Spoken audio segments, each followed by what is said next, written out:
Bom, pessoal, então nós vamos agora para o último vídeo, né, dessa aula sobre processos de separação de misturas, e agora nós vamos falar do 19º, que é a destilação. Tá? A destilação ela é utilizada para separar misturas homogêneas, então um sólido vai estar dissolvido num líquido, ou então um líquido vai estar dissolvido em outro líquido. Tá? A água do mar é um exemplo de sólido dissolvido no líquido, e na produção de etanol nós temos líquidos dissolvidos em outros líquidos ali. Temos dois tipos também, por isso que existem essas duas formas, sólido líquido e líquido líquido. A primeira delas é a destilação simples, tá? Em que você vai ter uma mistura homogênea que pode ter substâncias que são miscíveis entre si, elas se misturam, uma dissolve na outra. Pode ser sólidos e líquidos ou líquidos e líquidos, desde que o ponto de ebulição deles seja distantes. Vamos ver isso nos exemplos.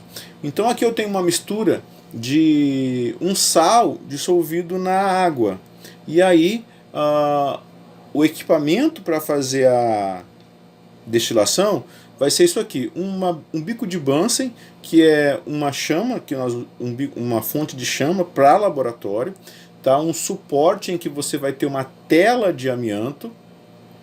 Essa vidraria chama-se balão de destilação, onde você coloca a mistura homogênea que você vai fazer a destilação, e aqui um termômetro, e aqui tem uma saída lateral em que você vai ligar um condensador, e depois uma vidraria que pode ser um Erlenmeyer que vai recolher o líquido destilado.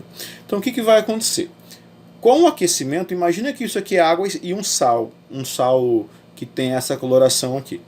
E a água tem um ponto de ebulição de 100 graus, o sal tem um ponto de ebulição de 500 graus. Quando aquecer isso aqui, o que vai acontecer? Alguém vai ferver.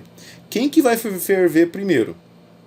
A água, né, porque tem um ponto de ebulição bem baixo, então você consegue alcançar mais rápido esse ponto de ebulição. Então o vapor de água vai ser formado por ebulição, esse vapor vai subir aqui pelo balão e vai entrar aqui no condensador. O que é o condensador? É um tubo de vidro fino dentro de um tubo de vidro maior. E esse tubo de vidro maior tem uma entrada de ar e uma saída de ar. Então quando essa água ela entra ali, digamos que aqui é o tubo de vidro menor, essa água ela vai banhando por fora esse tubo de vidro menor e vai resfriando o que está ali dentro. E assim acontece a condensação. Então esse vapor entra quente aqui, mas como ele vai ser resfriado, ele acaba sendo condensado. A água acaba passando do estado gasoso para o estado líquido. Isso é uma condensação. Então aqui eu vou ter ao final, eu vou ter o destilado, o líquido que foi destilado, o solvente separado desse que estava aqui, que vai ser cristalizado ao final, que é o sal. Então a destilação ela envolve duas coisas. Primeiro uma ebulição e depois uma condensação. Aqui nós temos uma ilustração, está acontecendo a destilação, o líquido, o composto de menor ponto de ebulição passa para o estado gasoso, e aqui ele vai sofrer a condensação, e aqui você vai ter ele no estado líquido. Aqui uma imagem de laboratório, né, mostrando como que acontece essa destilação aqui no laboratório. Aqui tem o balão de destilação ligado no condensador, e aqui eu tenho um becker recolhendo o filtrado, pode ser um Erlenmeyer ou pode ser um becker também. E aqui a água, né, que entra para resfriar o condensador, para fazer a condensação acontecer. E aqui mais ampliado para você ver como que é essa condensação, né? Tem uma água aqui que vai estar resfriando aquele condensador que está ali dentro. E aqui um vídeo mostrando, né, aqui o bico de Bunsen está aceso, né, aqui eu tenho a chama, e aqui está fervendo, entrando em ebulição, só que a parte azul, que é o sal, não evapora, não entra em ebulição. Quem entra em ebulição é só o solvente que vai vir aqui para o condensador, vai ser condensado e vai começar a gotejar aqui nesse Erlenmeyer o filtrado, o destilado, desculpe, o líquido que foi destilado. Então, ele vai mostrar aqui, ó, o líquido ali. Tá? Lá fica só o sal azul, e ali eu terei o líquido destilado. Ok, pessoal. Bom, aqui nós temos então o balão de destilação, né, que é onde você vai colocar a mistura que você quer fazer a destilação, tem essa saída lateral aqui dele. Nós temos também o condensador, nós temos vários tipos de condensador, olha só. Esse aqui é um condensador reto, então o gás, o vapor, ele vai ser condensado mais rápido, porque ele não precisa ficar tanto tempo ali para ser condensado. Aqui eu já tenho um condensador de serpentina, que é esse mesmo aqui embaixo, porque é algum vapor que demora mais para ele sofrer a condensação. Então ele tem que ficar muito tempo aqui para ele poder passar para o estado líquido. E aqui um condensador de bola, que é um tipo diferente também. E aqui o Erlenmeyer, né, que é aquela vidraria triangular, parecido com o Kitasato, que a gente utiliza para recolher um destilado. E como que nós montamos, né? O balão encaixa no condensador e o condensador aqui, o Erlenmeyer depois do condensador. Aplicação da destilação, várias delas industriais e algumas artesanais também, como os alambiques para a produção de cachaça, que são de destilarias tradicionais. Eles são de cobre, esses destiladores, porque dá um sabor diferenciado para essa cachaça. Bom, então aqui eu tenho uma fornalha em que vai ser aquecido, a mistura vai estar aqui dentro do caldo de cana fermentado, e aí esse caldo de cana vai ser aquecido. O que acontece? Chega na temperatura de ebulição da água e do álcool, então vai ebulir, vai subir aqui esses vapores que é a cachaça no estado gasoso. E chegando aqui ele vai ser condensado nesse condensador e armazenado geralmente em barris de carvalho.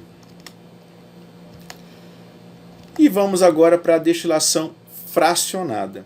Como o próprio nome já diz, ela é por fração, ela destila uma substância depois da outra. É uma mistura que tenha vários compostos ali, vários componentes nessa mistura.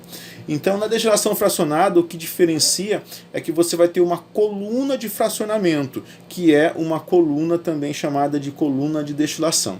Então, imagina que aqui você tenha água, álcool e acetona, e você quer destilar isso aqui. Quando você aquece, pode ser que os três entrem em ebulição junto, e aí eles vão subir, uma molécula leva a outra. Quando sobe aqui nessa coluna, vai acontecer uma primeira condensação, que aqueles que têm um ponto de ebulição maior vão voltar, e aquele que tem um ponto de ebulição menor vai continuar o processo e vai entrar aqui no condensador e vai ser condensado. Então aqui pelo termômetro eu vou controlar. Primeiro vai sair o de menor temperatura de ebulição, depois o segundo e por último o de maior temperatura de ebulição. Por isso que é chamada de destilação fracionada. Ela tem aqui nós temos uma imagem também em laboratório, né? Aqui seria um GIF de animação, mas infelizmente não está colaborando hoje. E aqui em laboratório como que é montado esse instrumental de laboratório. Tem uma aplicação industrial muito importante, que é na destilação fracionada do petróleo. Tá? O petróleo ele tem essas na indústria de petróleo, né? Nós temos essas colunas de destilação fracionada do petróleo, e aqui o petróleo ele vai entrar cru a 400 graus, e em cada parte dessa coluna você vai ter uma temperatura muito parecida com a liquefação fracionada. E aí, então, em cada parte, dependendo da temperatura que você tem aqui, você vai conseguir ebulir e depois condensar, né? Aquece e depois resfria, para depois você poder retirar os componentes da mistura. Então no petróleo você vai retirar óleo diesel, destilado médio, que é o querosene, gasolina, o gás liquefeito de petróleo, que é o GLP, que é o gás de cozinha. Também você vai retirar óleo lubrificante pesado, médio e leve, e vai sobrar um resíduo chamado de asfalto ou pinche. Então o petróleo é uma substância química de interesse econômico bem alto para as nações, até guerras são causadas por ele, e controla-se vários pontos da economia a partir do petróleo. É uma substância química que não é renovável, né? É uma fonte energética não renovável, porque o petróleo ninguém conseguiu até o momento produzi-lo artificialmente, somente de fontes naturais nós conseguimos obter o petróleo e esses materiais aí. Uma outra aplicação importante da destilação é na indústria sucroalcooleira, que é a usina de açúcar e álcool. Na produção do etanol, nós temos então aqui já uma fonte energética renovável, porque eu posso plantar a cana e fazer o etanol várias e várias vezes. Tá? Aqui nós temos, aqui ó, é a coluna de destilação do etanol, tá? Numa usina de açúcar e álcool. Então nesse diagrama explica muito bem como que isso acontece, né? Como que é o processo químico industrial de produção do etanol. Então nós começamos ali com a cana de açúcar, que chega na usina, né, e ele vai passar por uma moenda. Primeiro, aliás, ele passa por uma separação magnética para separar algumas parafusos, algumas coisas que possa vir da roça, né, de cana que pode interferir no processo. Então tem uma separação magnética, aí depois tem uma moenda, e nessa moenda você vai separar a parte líquida da parte sólida, né, que é o bagaço e a garapa de cana. E essa garapa então vai sofrer um tratamento, nesse caldo de cana vai sofrer um tratamento, e aí a usina é formada por duas partes. Uma é a fábrica de açúcar e a outra é a destilaria. Vamos falar hoje apenas da destilaria. Então esse caldo ele vai estar escuro e ele vai ser clarificado aqui na destilaria. Depois ele vai cair em tanques, em vários tanques, né, dessa usina chamado de dornas, e onde vai ser feita a fermentação. E aqui esse caldo de cana vai fermentar por 8 horas, processo em que o açúcar ele é alimento para o fermento, e esse fermento transforma esse açúcar em álcool. E aí você vai ter o mosto fermentado. Esse mosto ele vai passar por um processo de centrifugação, a mesma imagem que eu mostrei para vocês da usina que eu trabalhei, né, que vai separar o fermento do vinho centrifugado, esse vinho de cana aqui. Então na centrífuga eu separo o fermento, que é mais denso, né, por centrifugação, do vinho centrifugado. E então esse vinho aqui vai para a última parte, que é a coluna de destilação. E nessa destilação, primeiro ferve, depois condensa, e aí você separa duas coisas. A vinhaça ou vinhoto, que pode ser utilizado para fertirrigação, porque ele é rico em matéria orgânica, interessante para lavoura de cana, e o etanol. Tá? O etanol ele é obtido a partir de todo esse processo. Olha só, 1 tonelada de cana nós conseguimos obter. Você acha que dá para obter quantos litros de etanol? 1 tonelada dá para obter 70 litros de etanol. E aí esse etanol ele vai ter diversas graduações, ele pode ser o álcool 70, o álcool 96, o álcool 90, né, o álcool 92, que pode ser o álcool de farmácia ou de mercado, o etanol, que é o álcool combustível, é o álcool 96, e também vai ser utilizado para fazer perfumes, para fazer álcool gel e diversos outros usos que o álcool tem. Pessoal, então aqui nós temos a destilação e agora vamos para a extração. A extração é um processo de separação de misturas dos que mais caem em provas do Enem. Então eu chamo a sua atenção para essa parte aqui. Bom, a extração é a adição de um solvente, tá? Esse líquido ele vai ser adicionado à mistura e ele tem o poder de extrair. Por isso que chama-se extração. Então ele retira, ele puxa, ele remove, ele extrai um ou mais componentes da mistura, porque ele vai ter uma afinidade química maior ou menor por algum dos componentes dessa mistura. E aí nós temos 3 tipos, vamos falar de cada uma delas, começando aqui pela extração simples. Bom, a extração simples, imagina que você tem uma mistura que tem 2 componentes, o componente A e o componente B. E aí você adiciona o solvente. E esse solvente ele tem uma afinidade muito grande pelo componente A. Então esse C ele vai extrair o componente A da mistura. Olha só como que fica. O componente A vai ficar um pouquinho com o B, mas uma quantidade bem pequena, mas ele tem uma afinidade maior pelo C, então ele vai ser extraído para uma outra fase dessa mistura com o A e o C. No A e o B também vai ter uma quantidade pequena, mas bem pequena mesmo. Você observa isso quando você faz café ou quando você faz chá, né? A água quente ela tem o poder de extrair o café da borra. Então a borra de café vai ficar um resíduo sólido que não tem afinidade pela água, mas o café em si, a cafeína e outros compostos são extraídos ali daquela parte sólida para a parte líquida, porque tem uma afinidade maior. No chá, a mesma coisa. E aí você faz, no café nós utilizamos dois processos basicamente, né, de separação de misturas, a extração e depois a filtração. No chá também, a extração e depois a filtração. Bom, a extração do álcool dissolvido na gasolina é uma das aplicações da extração. Tá? Como que a gente faz isso? Olha só, eu quero saber qual que é o teor de álcool na gasolina, porque a gasolina não é uma substância pura e também a ela é adicionada álcool. A legislação brasileira permite que se coloque 25% de etanol na gasolina. Então, alguns postos eles podem adulteram essa gasolina colocando um teor de álcool maior nessa gasolina. E como que eu posso fazer uma análise para conferir isso? Vamos lá. Eu pego uma proveta e eu coloco 25 ml de etanol, de gasolina. Tá? Aqui eu tenho 25 não, 50, desculpe.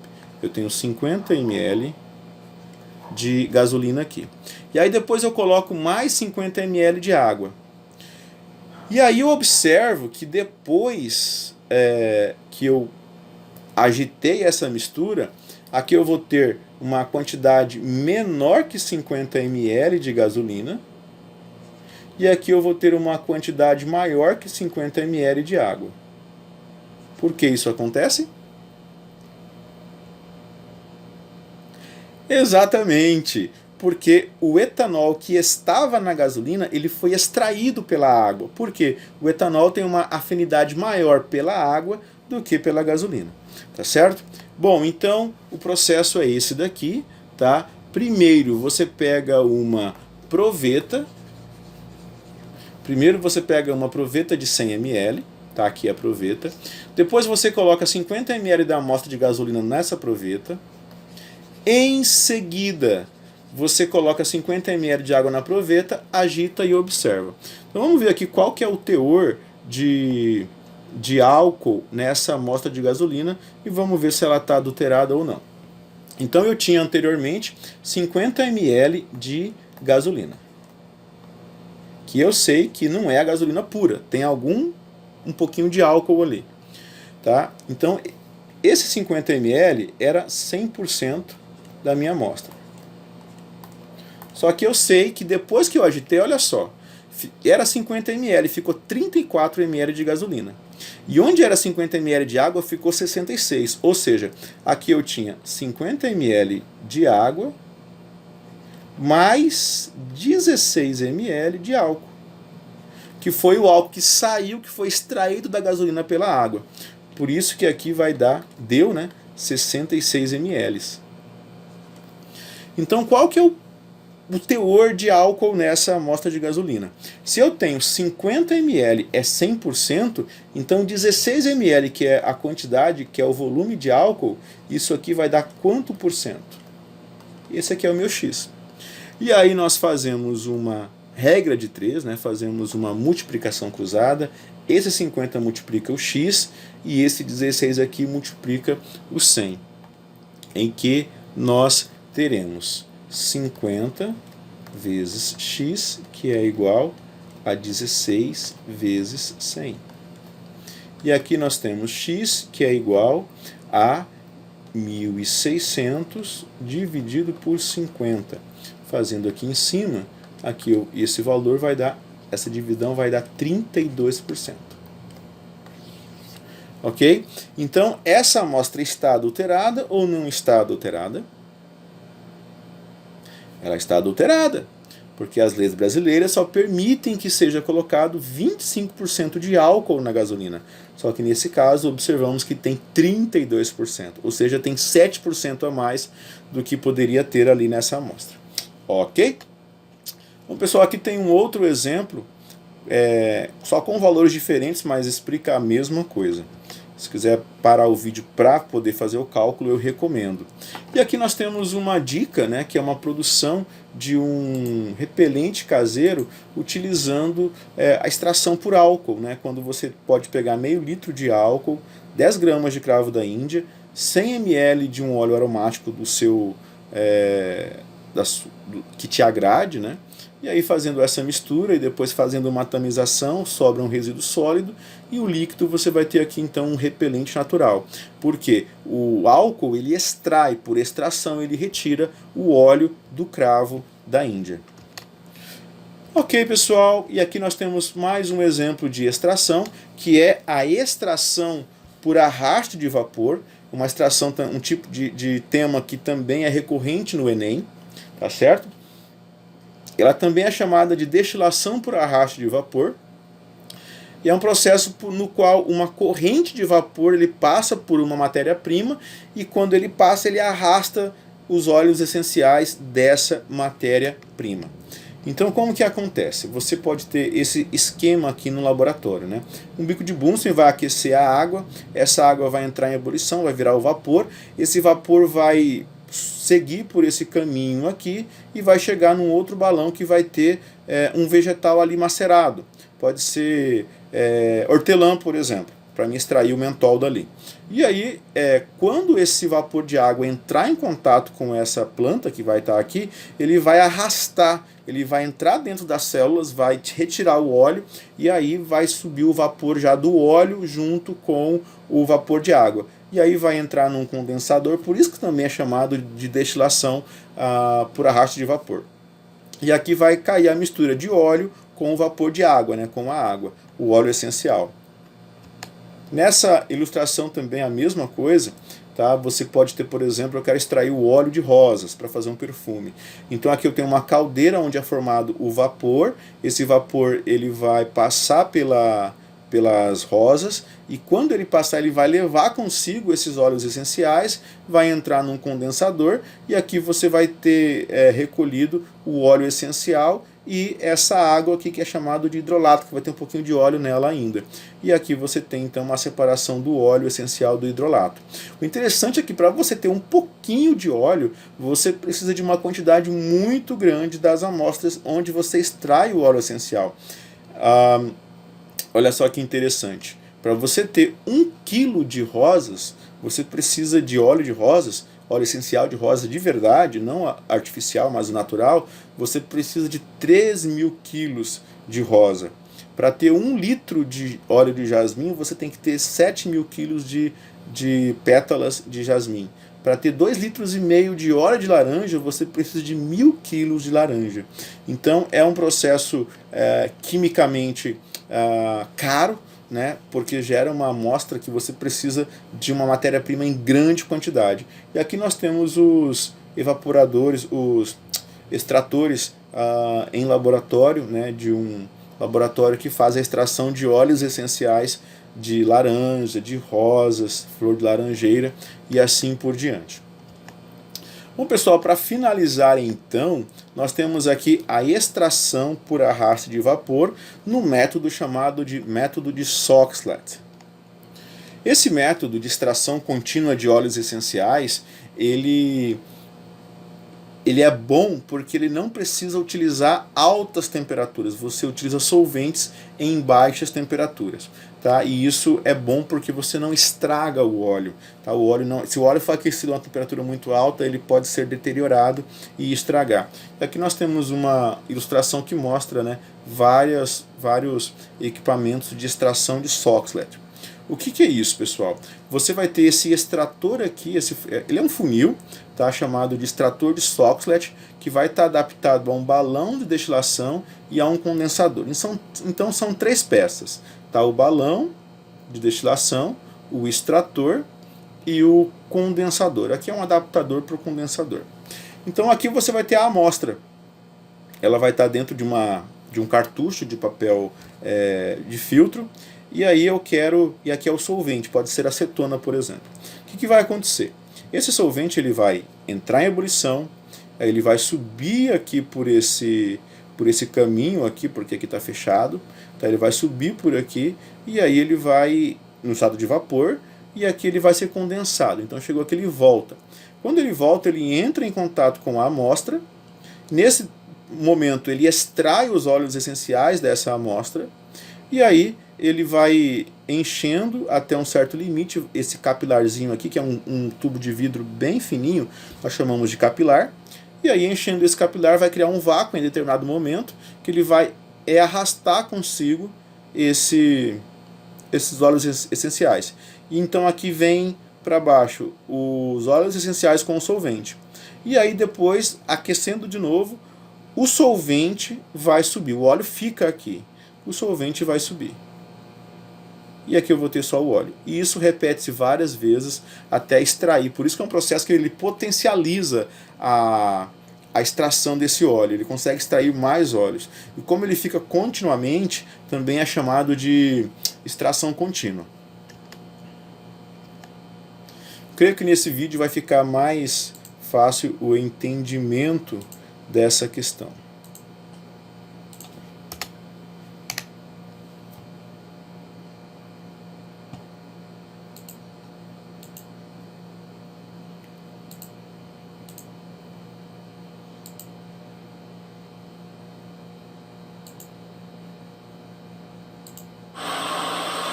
Então, observe. Aqui eu tenho o solvente, pode ser álcool, por exemplo. Observe que o solvente ele é incolor. E aí, com o aquecimento, ele vai subir aqui, ó, pelo extrator. Aí ele sobe, ele vai ser condensado aqui em cima, por isso que está gotejando aqui embaixo. Ele vai ser condensado aqui no condensador, então ele volta. E aí ele entra em contato com essa amostra que está embrulhada em um cartucho de papel filtro. E aí, nesse momento, ele está extraindo o óleo essencial daquela amostra e está enchendo esse capilar. Vai chegar um momento que ele vai encher o capilar, vai criar um vácuo e ele vai levar esse óleo lá para baixo, que esse óleo tem essa cor aqui, ó. É quase enchendo aqui o capilar. Encheu. Então ele trouxe, ele arrastou lá para baixo o óleo essencial, né, com o solvente, e aí esvazia isso daqui, o solvente vem para cá com todo esse óleo que ele pôde extrair, mas o processo continua. Isso aqui vai continuar fervendo, só que vai subir só o solvente, o óleo fica. Então o solvente sobe, vai lá para cima, condensa, volta aqui no cartucho com a amostra, enche aqui, depois ele desce trazendo mais óleo. Por isso que esse processo é chamado de extração contínua ou extração por arrasto de vapor com o método Soxhlet. Bom, pessoal, terminamos por aqui. Eu sei que a aula foi longa, mas o conteúdo dessa aula é esse mesmo. Eu complementei com algumas coisas que eu acho que enriqueceu a aula. Então, ficamos por aqui. Um abraço, bons estudos e nos vemos na próxima aula.